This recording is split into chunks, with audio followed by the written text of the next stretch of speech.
저는 지난 수요일 낮에 비행기를 타고 중국에 갔댔습니다. 북경을 거쳐서 저 장춘 밤중에 내려서 거기서 다시 버스를 타고 2시간 반을 가서 길림이라는 곳에 가서 성전 봉헌 예배를 드리고 돌아왔습니다. 그거 기후는 영하 20도씩 내려갑니다. 이번에 시러빈 선교회와 우리 감경철 장로님이 그 건축을 하게 되었습니다. 한 200평의 큰 성전을 바로 연길 비행장 옆에 십자가가 우뚝 솟은 교회를 짓고 봉헌 예배를 드렸습니다. 그리고 그 다음으로 또 장춘을 거쳐서 북경에 와서 비행기를 타고 금요일날 오후에 돌아오게 되었습니다.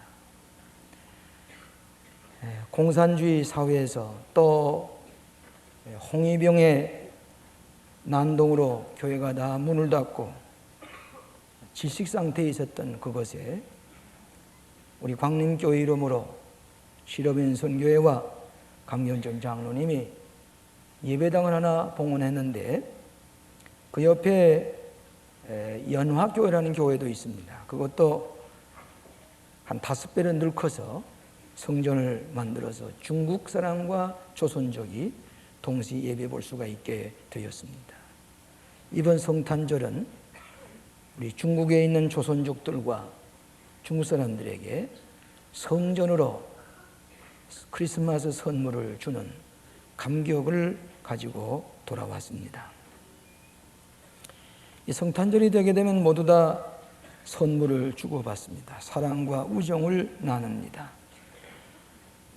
동방의 박사들이 어린아기 예수님 앞에 찾아가서 황금과 유황과 모략을 바치는 그런 선물을 드린 데서부터 유래된 줄 압니다마는 성탄절만 되면은 사랑하는 사람에게, 가까운 사람에게 정성껏 그의 마음이 드는 것으로 그의 호감을 가질 수 있고 그가 오랫동안 간직할 수 있는 그 무엇을 우리가 선물로 드리는 것을 우리가 늘 경험하게 됩니다. 제가 어렸을 때에 국민학교 3학년 때인가 그 생각인다면은 크리스마스 전에 제게 크리스마스 선물을 가져왔는데 그때만 해도 흔하지 않은 거지만은 스케이트를 하나 제게 선물로 주셔서 밤새도록 나가서 크리스마스 날도 스케이트를 탄 적이 기억이 납니다. 그 귀한 선물은 오래 우리 마음에 간직하게 됩니다. 왜 우리가 선물을 이렇게 주고받느냐 하면 먼저 하나님께서 우리에게 선물을 주셨기 때문입니다.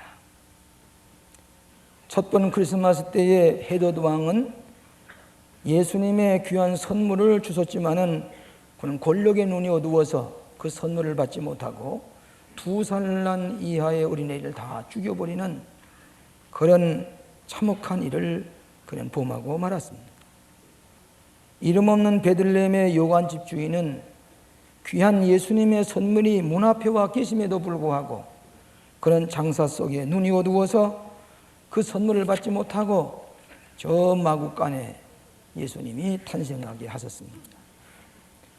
들에서 양을 치던 목자들이 예수님의 선물을 받았고 동방 박사들이 오랫동안 베들레헴을 찾아와서 예수님의 선물을 받고 그들의 가져왔던 황금과 유황과 모략을 드렸습니다.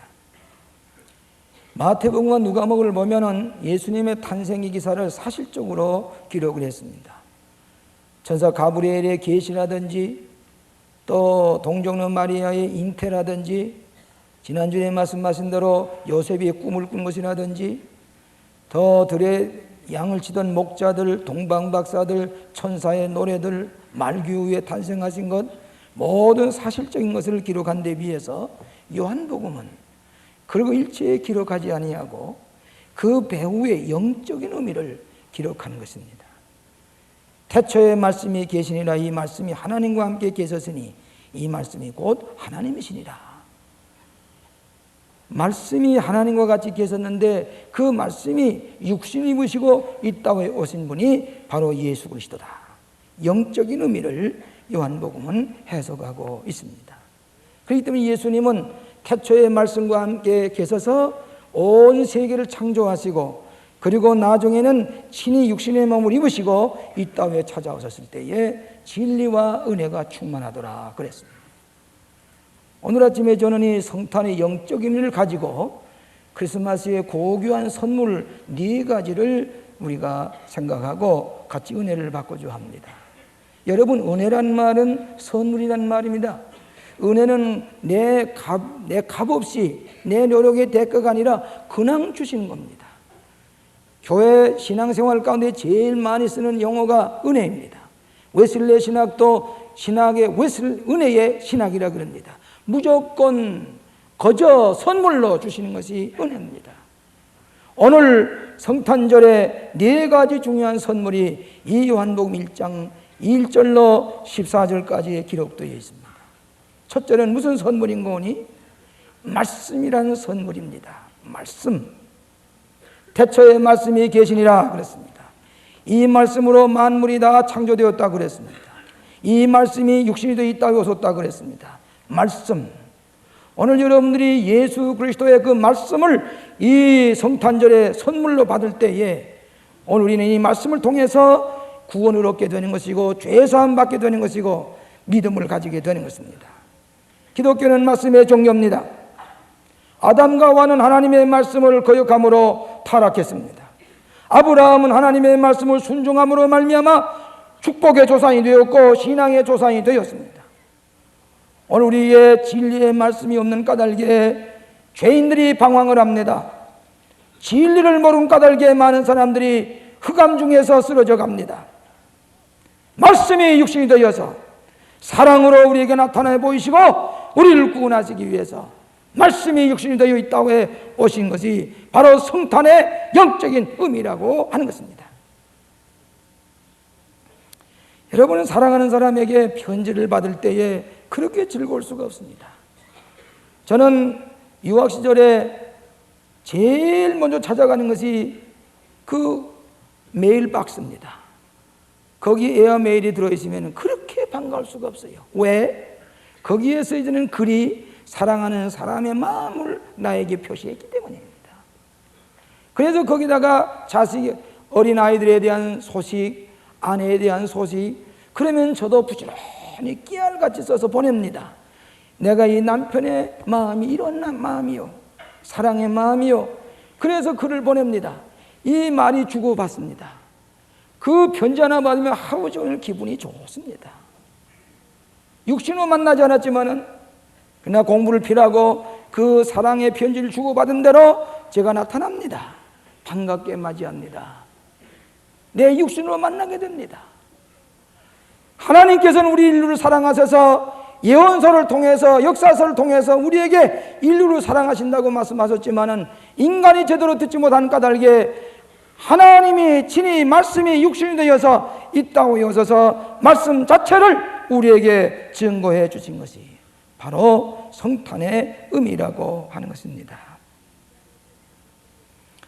죄인이 방황하게 될 때에, 불안에 떨게 될 때에, 죽음 앞에서 우리가 고민하게 될 때에 이 하나님의 말씀을 읽음으로 말미암아 또 예수 그리스도를 만남으로 말미암아 우리가 새로운 구원을 얻게 되는 것, 이 참 기쁜 소식, 굿뉴스, 기쁜 소식, 기쁜 말씀이 예수님 친히 육신의 몸을 지고 이 땅에 오셔서 우리 가운데 거하심에 아버지의 독생자의 영광이요 은혜와 진리가 충만하더라. 오늘 말씀에 선물, 은혜의 선물을 받은 날이 바로 성탄의 선물인 줄로 믿습니다. 두 번째로는 참 생명의 선물입니다. 이 성경 말씀 보면 그 안에 생명이 있었으니 그 말씀이 있습니다. 오늘 예수님은 내가 곧 길이요 진리요 생명이라고 그랬습니다. 여러분, 인간의 생명을 살아가되 다 참 생명을 사는 건 아닙니다. 어떤 사람은 사는 것 같지만은 죽은 송장과 같은 사람이 있습니다. 호흡이 있다고 해서 산 게 아닙니다. 참 생명의 근원이 무엇이고 생명의 의미가 무엇이고 이 생명이 어디로 갈 것인가, 이 생명의 참된 의미를 알고 살아가야 되는데 이 참 생명을 보여주신 분이 예수 그리스도이라고 하는 것입니다. 요한복음에 보면 생명이라는 말이 36번 나옵니다. 요한복음 10장 10절에 내가 온 것은 양으로 생명을 얻게 하고 더 풍성히 얻게 하려 함이라 그랬습니다.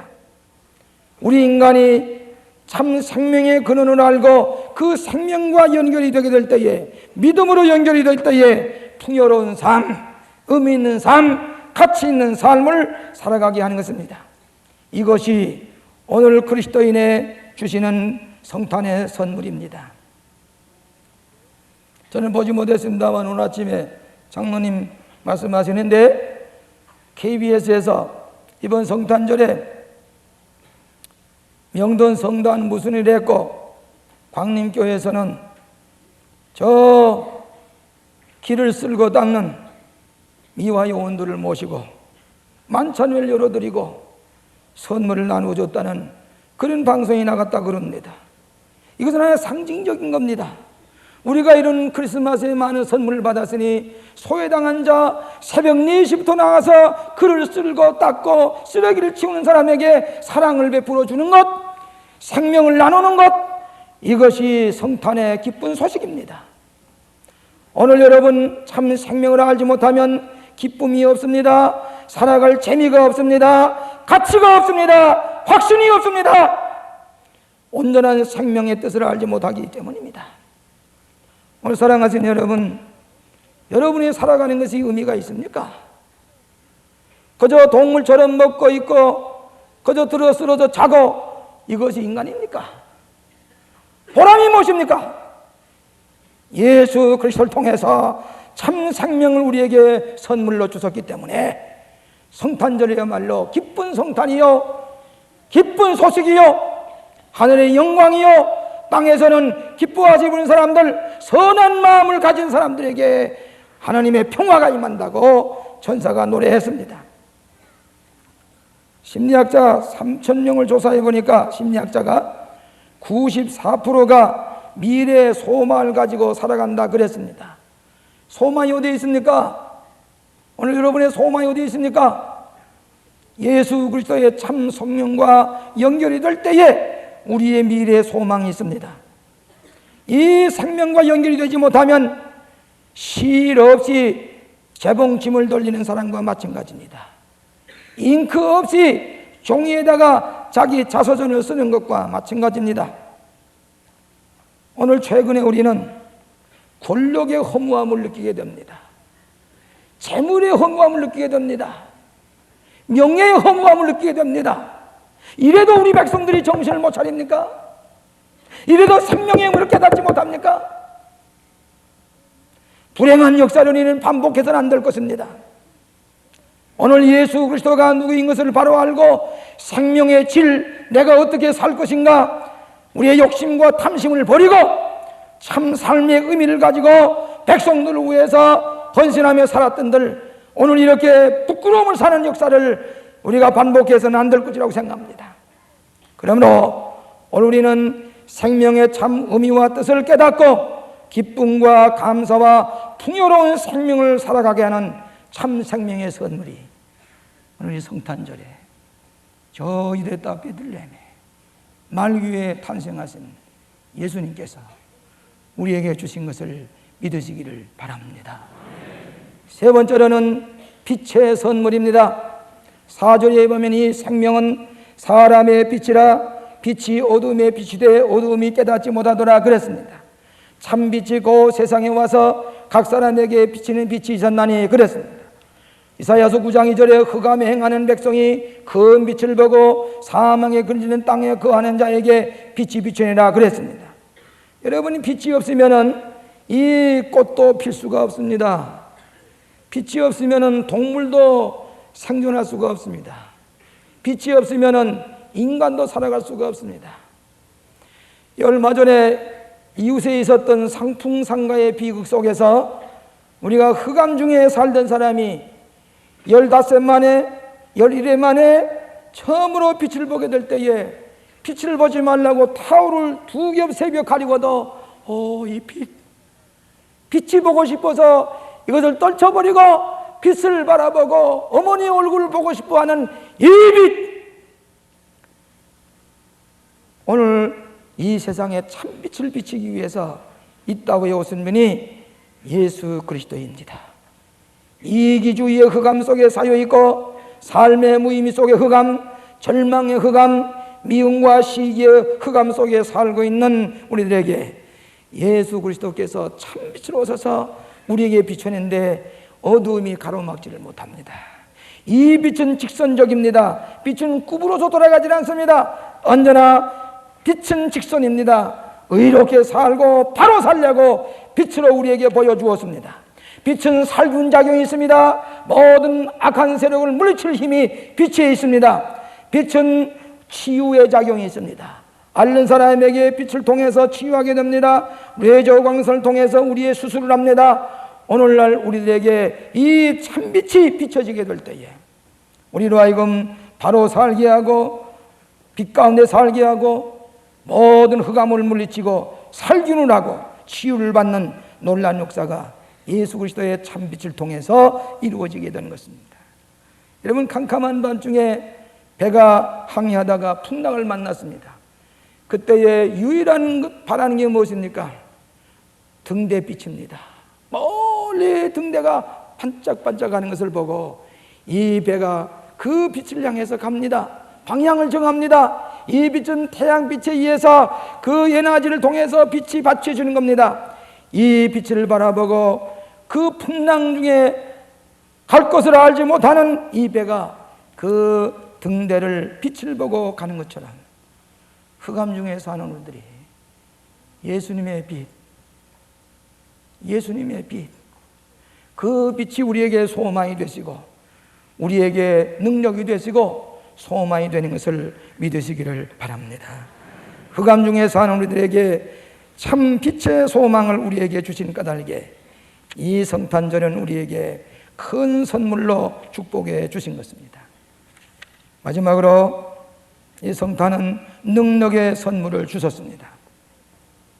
영접하는 자 곧 그 이름을 믿는 자들에게는 하나님의 자녀가 되는 권세를 주셨으니 그랬습니다. 영접하는 자, 예수님을 영접하는 자라면 새로운 권능을 주시고 능력을 주셨다 그랬습니다. 요즘은 능력을, 권능을 가지고 권세를 가지고 어떻게 힘을 써보려고 합니다. 뭐 이렇게 어느 때 권세가 어디로 돌아가느냐, 또 누가 장관이 되느냐, 또 어떻게 무슨 권세가 어디로 돌아가느냐, 아주 모든 사람이 예민한 촉각을 가지고 봅니다. 여러분, 이 세상 권세는 허무합니다.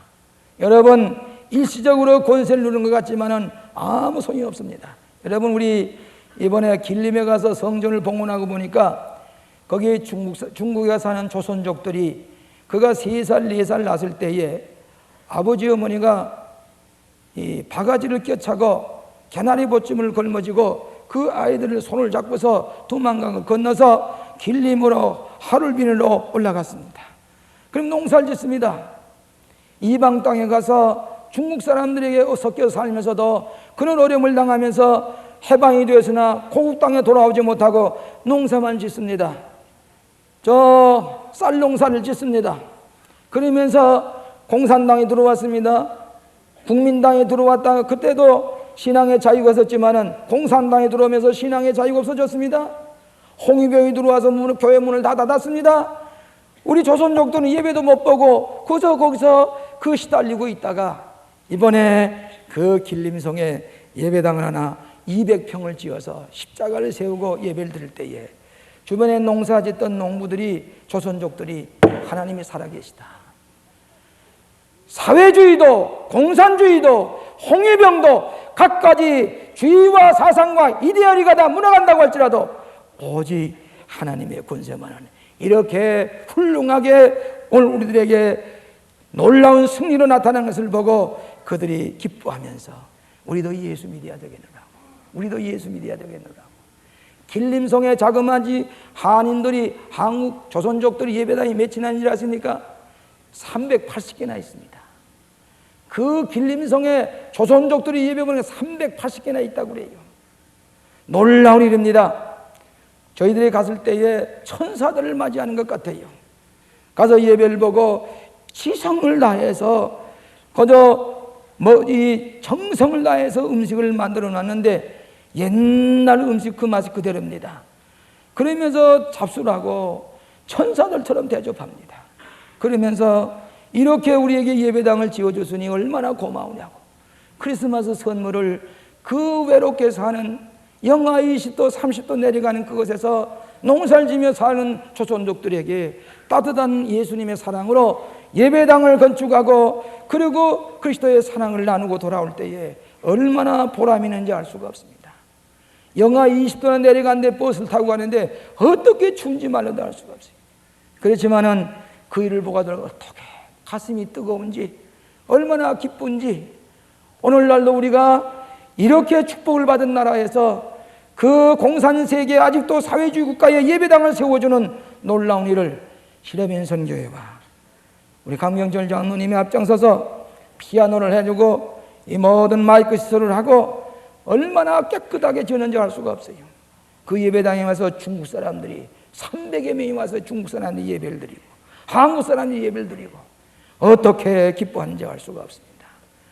하나님의 권세입니다. 하나님의 권세. 쓰러지는 것 같고 넘어지는 것 같고 힘없는 것 같지만은 예수를 영접하는 자, 그 이름을 믿는 자들에게는 하나님의 권세를 우리에게 주신 것을 믿으시기를 바랍니다. 계란 노란자회 같은 것이 이 믿음의 힘이 하나님의 권능의 역사입니다.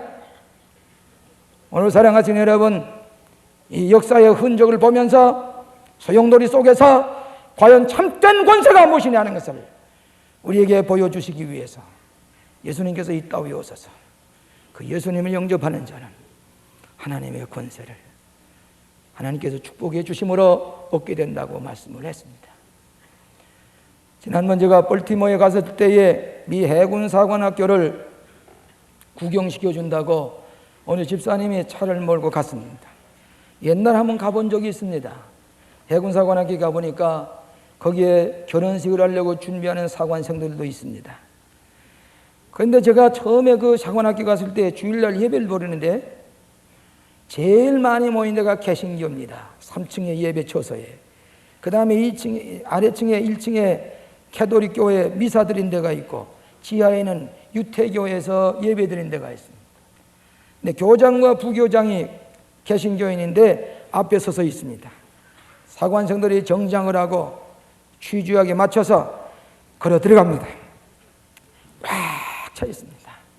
그 뒤에 성가대가 프로세션 노래를 부르면서 들어가는데 앞장서서 사관생도 둘이 하나는 성저기를 붙들고 하나는 해군기를 붙들고 쏜살같이 달려갑니다. 그리고 계단에 올라섭니다. 올라서서는 이 십자가 앞에 와서 성저기를 쑥 내려가서 경례를 합니다. 성저기가 경례하는 대상은 세상에 아무것도 없습니다. 저 나무 십자가 앞에 성저기를 쑥 내려가지고 경례를 한 다음에 거기다가 꽂습니다. 해군기가 또 그 다음에 경례를 합니다. 거기다 꽂습니다. 그 다음에 거룩 찬송을 부르면서 예배를 드리는 것을 보았습니다. 옳습니다.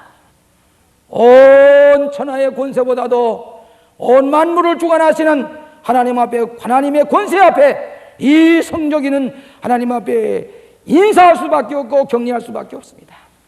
왜 우리가 태극기를 받나 이 옆에다 갖다 꽂습니까? 이 태극기도 십자가 하나님의 권세 앞에 복종할 때만이 나라가 바로 되는 것을 알아야 됩니다. 하나님의 권세 앞에 격려할 줄 아는 태극기, 하나님이 보호하사 우리나라 만세를 부를 수 있는 하나님의 권세 앞에 무릎을 꿇고 그 권세를 누리며 살아가는 것, 이것이 오늘 성탄절에 우리에게 허락하신 하나님의 축복의 선물입니다. 하나님이 세상을 이처럼 사랑하사 독생자를 주셨으니 누구든지 저를 믿으면 멸망치 않고 영생을 얻으리라. 하나님이 세상을 이처럼 사랑하셔서 독생자를 말기 위해 탄생하게 하셨으니 예수님께서 우리에게 주신 말씀의 선물, 생명의 선물, 빛의 선물, 권능의 선물, 능력의 선물을 이 기쁜 성탄에 귀한 복된 선물로 받으시고 금년 한 해 다 지나갑니다. 새해에 이 선물을 가지고 승리하는 삶을 사시기를 주의 이름으로 축원합니다. 기도하십시다. 자비하신 아버지 하나님, 하나님께서 이번 성탄에도 비록 우리가 부족하고 하나님 앞에 불충했지만은 귀한 선물로 축복해 주시니 감사합니다. 믿음으로 우리는 이 귀한 말씀을 가졌습니다. 참 생명을 얻었습니다. 흑암 가운데 빛을 찾았습니다. 하나님의 자녀가 되는 권세를 가지고 이 세상을 승리하며 이기며 나아갈 수 있게 하여 주시옵소서. 예수님 이름으로 기도합나이다.